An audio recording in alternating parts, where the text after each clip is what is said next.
Finally, Manchester United have their man.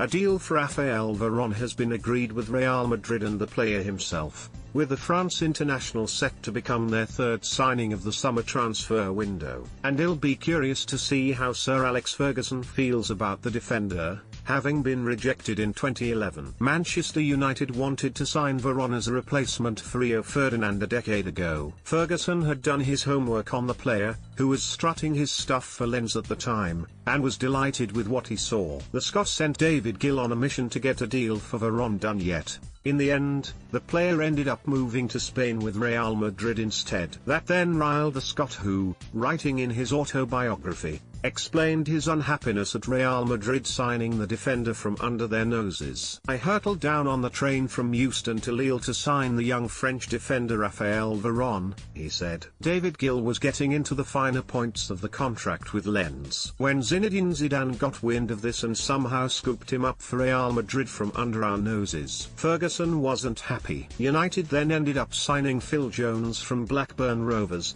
with the England international since failing to live up to his earlier potential. But the Scot will potentially be delighted that former pupil Ole Gunnar Solskjaer has succeeded where he failed by securing an agreement for Varane. The Norwegian, certainly, sounded positive when speaking about the player on Wednesday night following his side's 2-2 draw with Brentford. "Of course, I'm very happy that we've managed to get the deal with Real Madrid," he said. "He's a proven winner and a player we've followed for many, many years. I know Sir Alex was very, very close to signing him, and this time around we've got him at the other end of his career. He's proved over his whole career what a good person he is. First of all, he's a professional and he's won all there is to win." With Varane following Jadon Sancho to Old Trafford, Solskjaer feels the Glazers have shown ambition. "I'm very happy getting both our players in," he said. "First of all, the club has shown ambition with getting one of the most exciting young forwards in world football, Jadon Sancho,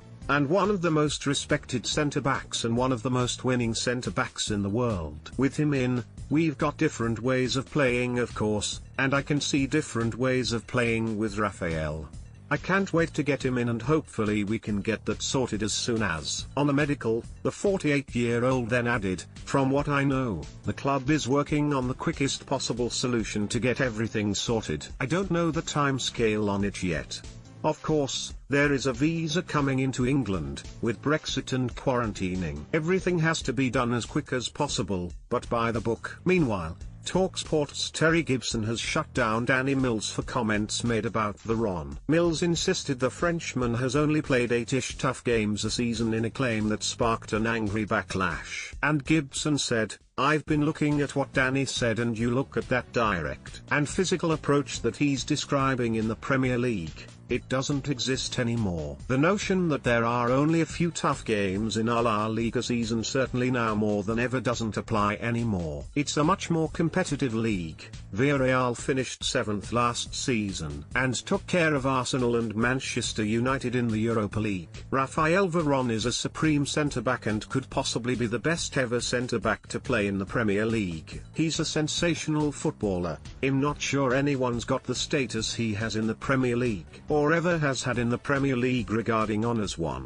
I think we should be more respectful of opposing leagues. They are to the Premier League. In Spain they hold it in high regard. They're almost envious of the commercial success and the brand associated with the Premier League. They don't denigrate the league. They think it's a competitive league with great teams, great players, great coaches, and I think we need to start doing that with other leagues around Europe as well."